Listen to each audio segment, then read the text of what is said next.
Okay, I want to apologize in advance. It's probably gonna be pretty long. But I got a lot that I want to talk about. Okay, a lot of important, juicy stuff here. It's a bit more. It's about more than just Nintendo and Xbox. I've been Team Xbox for a while now. In the short time that I've had my Switch too, I think I am ready to switch to Team Nintendo.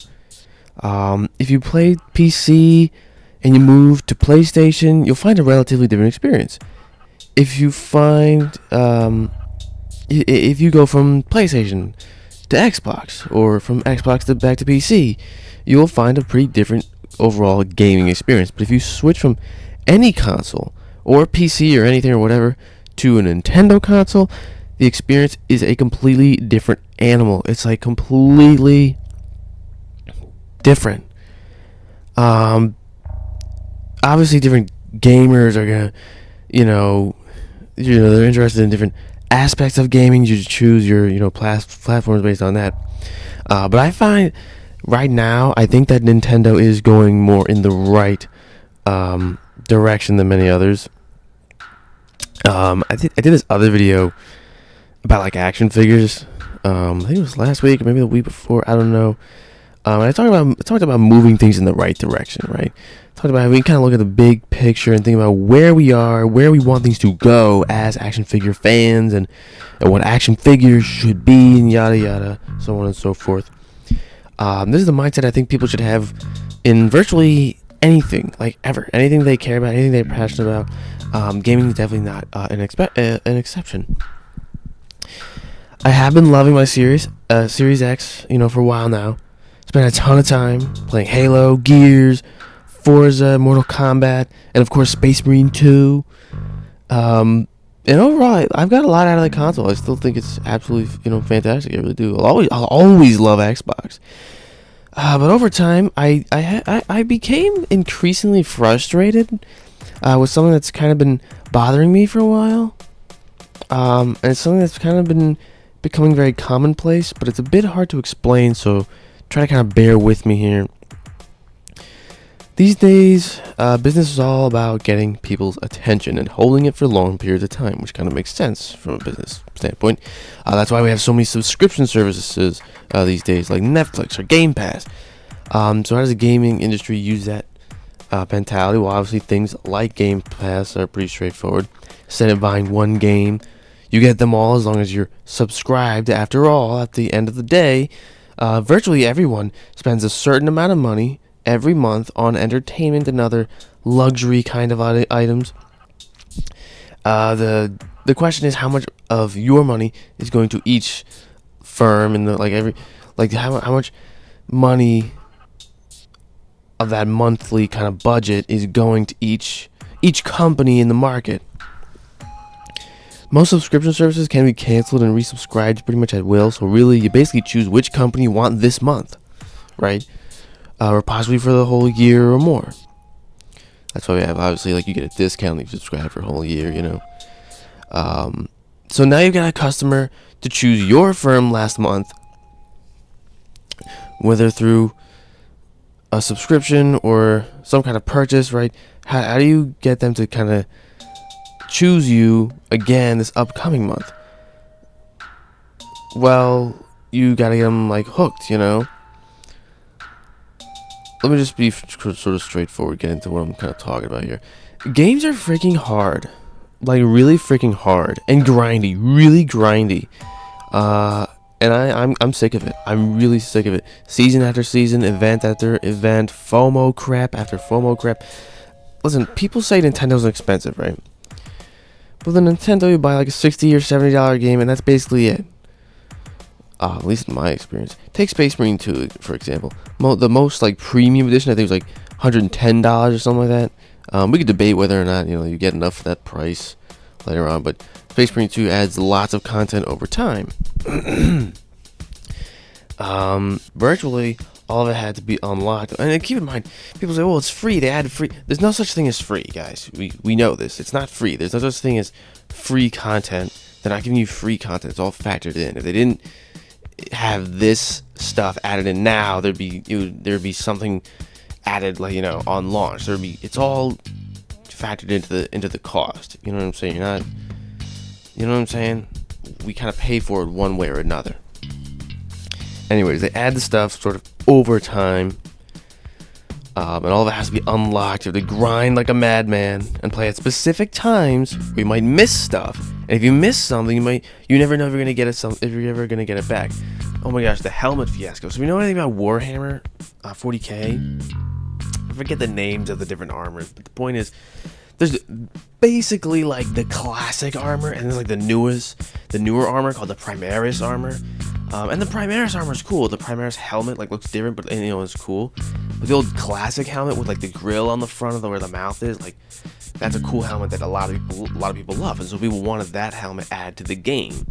What they did was they first added it, but it had like a little logo on the forehead that you couldn't remove.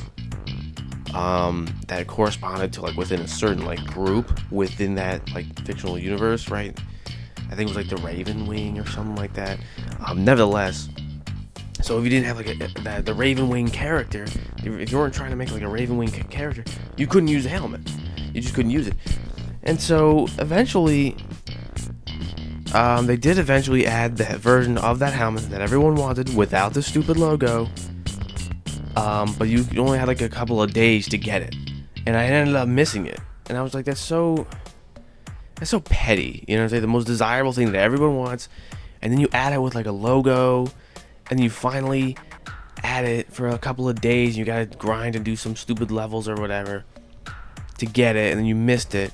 And it's like, oh well, better luck next time. I guess you missed it. Should have been playing that month.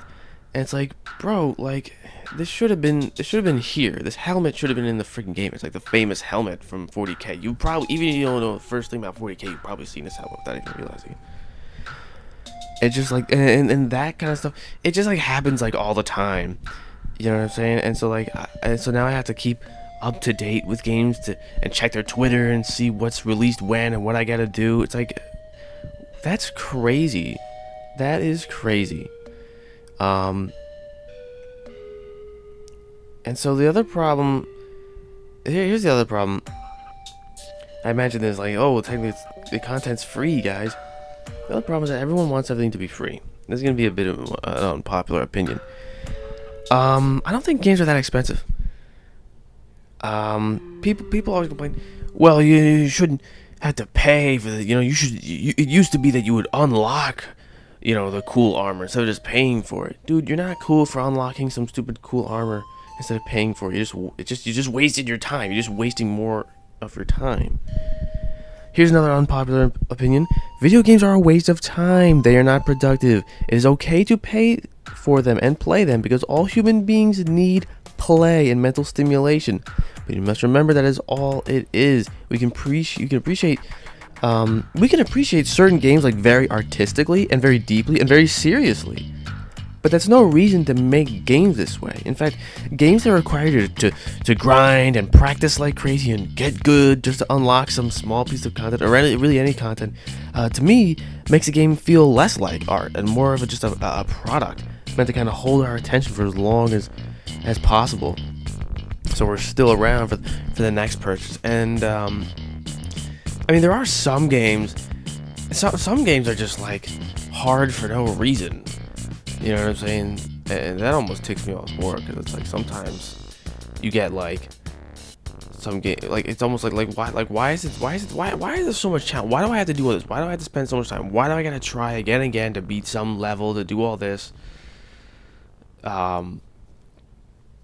It's like why is your game so special?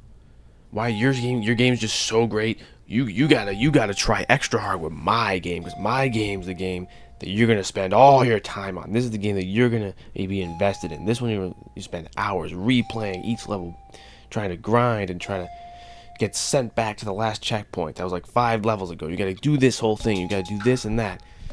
Dude, your game's not that good. You know what I'm saying, man? It's not. You know what I mean? And even if it is, bro, you shouldn't like make me go through that just to get to the end of the game to see like the end of the story or something, right? You know what I'm saying? But anyways, Listen, I don't want to be the guy who defends like the greedy companies. I'm definitely not exactly excited to like spend more money. But I don't mind paying a significant price for a truly great game. Even a short game that only gives me a few hours of gameplay is priceless if it has heart and soul in it, and it doesn't try to do anything but just be a great video game. I can go on and on. I feel like I want to talk more about this topic in the future. Maybe I'll make like another video or something. But I want to specifically talk about Nintendo and of course the Switch too. People call me crazy for buying this thing. Everyone I told I was getting, oh, I'm getting a Switch 2. I got a Switch 2. Really? Why? Why did you get a Switch 2? Why would you do that? And I don't get it. I don't get that. I love this thing. Is it cheap? Hell no. But it is so refreshing to be able to just play a new Mario Kart game with no strings attached. You just play it. That's it. Oh, and the online service. Oh my gosh, it's phenomenal. I'm telling you. Pretty sure Game Pass Ultimate or whatever is like $20 a month now. It used to be 15. It used to be Xbox Live is 10, Game Pass is 10. If you get them both, it's 15 altogether, and that was cool. That was a really cool service. Now like there's like $20 for everything. You get brand new games, yes, but we all know that new doesn't mean good or high quality necessarily, right? I kind of implied that subscription services are kind of like bad, but I don't actually think they're inherently bad. I just think it's a big thing, a very, very big thing in a lot of different like markets now, and I think we should tread carefully, as with any new big things that are kind of low key taking over our entire society. But that being said, Nintendo's service is I believe it's $50 a year for like everything. I don't know what that comes out to a month, but it's even cheaper it's even cheaper than like the Xbox Live by itself, which is $10 a month, if I'm not mistaken. Nintendo service also, by the way, yeah, I compared that because it also comes with a multiplayer. You get the game library thing, and then you also get the online multiplayer with that $50 a year.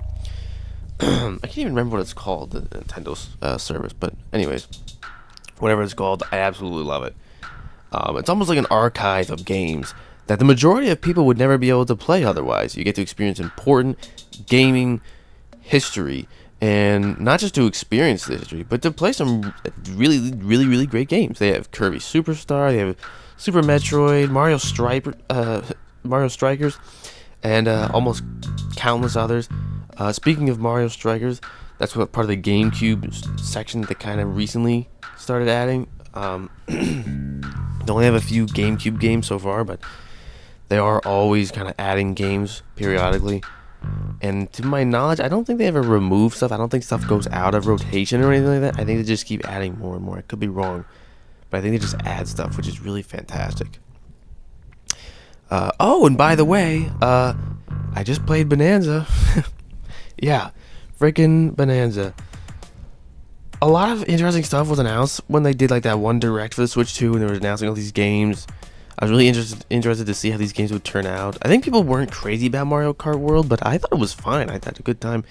In fact, I really like it. I'm not even a huge like Mario Kart guy, but I liked it.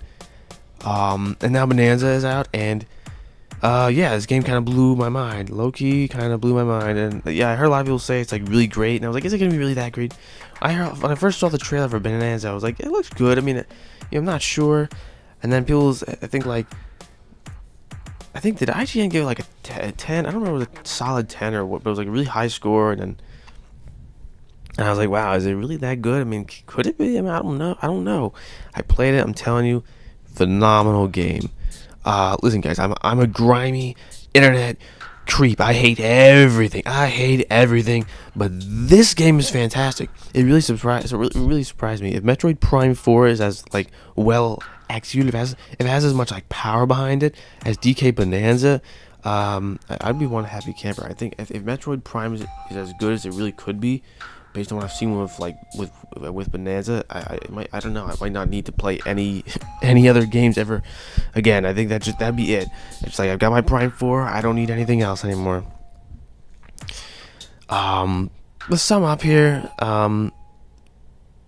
Again, You got Nintendo's online service, which just cannot be beat. Switch 2 seems to have some really good looking games, and I personally think it shows a lot of potential in that regard. Metroid Prime 4 has as much effort put into it as Bonanza. I don't know, it might be like the greatest game, like pretty much like almost ever. And the big thing again, Nintendo is pushing things in the direction I believe gaming should go in. I think we have lost our way in recent years. Games don't seem fun anymore. It seems many of them give me more stress than they relieve. They seem more like a job than a game. I don't feel that way with Nintendo. With the Switch 2, I can still feel some of that magic that games used to have. And it's not just the nostalgia, it's not just the nostalgia talking. I didn't like Metroid, for example. I didn't get into Metroid until kind of later in life, so. But and yet I'm still like super excited for Prime 4. You know what I mean? I'm just saying the formula with Nintendo games is completely different from most current mainstream games, and I think that is the way. I think that is the sort of path, I guess, that we should push towards.